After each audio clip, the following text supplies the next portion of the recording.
Hello दोस्तों, आपका स्वागत है मेरे नए वीडियो पर। श्रावण मास के कृष्ण पक्ष की एकादशी तिथि को कामदा एकादशी का व्रत रखा जाता है।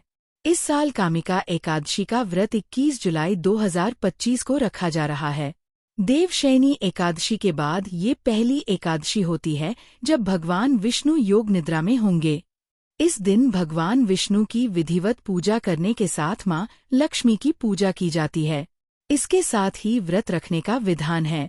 मान्यता है कि इस दिन विष्णु जी की पूजा करने से शुभ फलों की प्राप्ति होती है। इसके साथ ही सुख समृद्धि, धन संपदा की प्राप्ति के साथ साथ मोक्ष की प्राप्ति होती है। इस दिन पूजा करने के साथ साथ अंत में ये व्रत कथा अवश्य करें। इससे आपकी पूजा पूर्ण मानी जाएगी। कामिका एकादशी व्रत कथा। कुंती पुत्र धर्मराज युधिष्ठिर ने श्री कृष्ण से कहा कि आपने देवशयनी एकादशी और चातुर्मास के महत्व के बारे में बता दिया है। अब कृपया श्रावण मास के कृष्ण पक्ष में पड़ने वाली एकादशी के बारे में बताएं। श्री कृष्ण ने कहा कि हे युधिष्ठिर, इस एकादशी की कथा एक समय स्वयं ब्रह्मा जी भी देवर्षि नारद से कह चुके हैं, अतः मैं भी तुमसे वही कहता हूँ। नारद जी ने ब्रह्मा जी से श्रावण मास के कृष्ण पक्ष की एकादशी की कथा सुनने की इच्छा जताई थी। उस एकादशी का नाम, विधि और माहात्म्य जानना चाहा। ब्रह्मा ने कहा, हे नारद, श्रावण मास की कृष्ण एकादशी का नाम कामिका एकादशी है। इस एकादशी व्रत को सुनने मात्र से वाजपेय यज्ञ का फल मिलता है। इस तिथि पर शंख, चक्र एवं गदाधारी श्री विष्णु जी का पूजन होता है। उनकी पूजा करने से जो फल मिलता है सो सुनो। गंगा, काशी, नैमिषारण्य और पुष्कर में स्नान करने से जो फल मिलता है वह फल विष्णु भगवान के पूजन से भी मिलता है। सूर्य व चंद्र ग्रहण के समय कुरुक्षेत्र और काशी में स्नान करने से, भूमि दान करने से, सिंह राशि के बृहस्पति में आने के समय गोदावरी और गंडकी नदी में स्नान से भी जो फल प्राप्त नहीं होता वह प्रभु भक्ति और पूजन से प्राप्त होता है। पाप से भयभीत मनुष्यों को कामिका एकादशी का व्रत अवश्य करना चाहिए। एकादशी व्रत से बढ़कर पापों के नाशों का कोई उपाय नहीं है।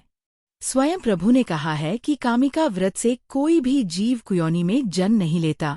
जो इस एकादशी पर श्रद्धा भक्ति से भगवान विष्णु को तुलसी पत्र अर्पण करते हैं वे इस समस्त पापों से दूर रहते हैं। हे नारद, मैं स्वयं श्री हरि की प्रिय तुलसी को सदैव नमस्कार करता हूँ। तुलसी के दर्शन मात्र से ही मनुष्य के समस्त पाप नष्ट हो जाते हैं और इसके स्पर्श से मनुष्य पवित्र हो जाता है। व्रत के पीछे क्या है कथा?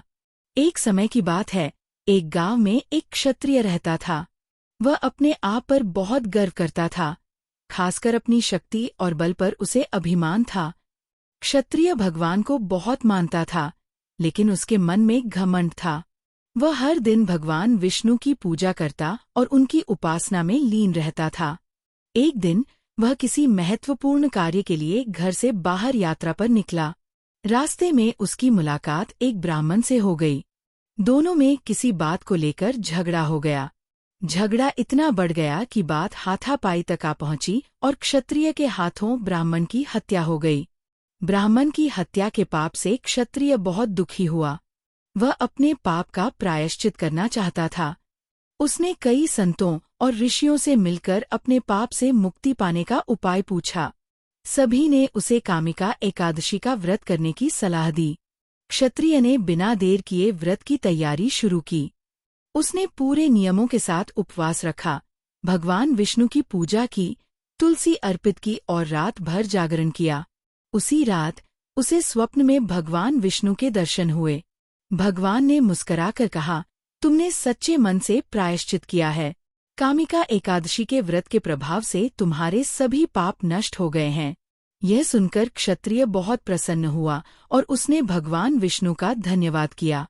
इस प्रकार कामिका एकादशी के व्रत के प्रभाव से उसे ब्राह्मण हत्या के पाप से मुक्ति मिली और उसे मोक्ष की प्राप्ति हुई। ब्रह्मा जी कहते हैं कि हे नारद, ब्रह्महत्या तथा भ्रूण हत्या आदि पापों को नष्ट करने वाली इस कामिका एकादशी का व्रत मनुष्य को यत्न के साथ करना चाहिए। कामिका एकादशी के व्रत का माहात्म्य श्रद्धा से सुनने और पढ़ने वाला मनुष्य सभी पापों से मुक्त होकर विष्णु लोक को जाता है। बने रहने के लिए धन्यवाद। लाइक शेयर एंड सब्सक्राइब करें।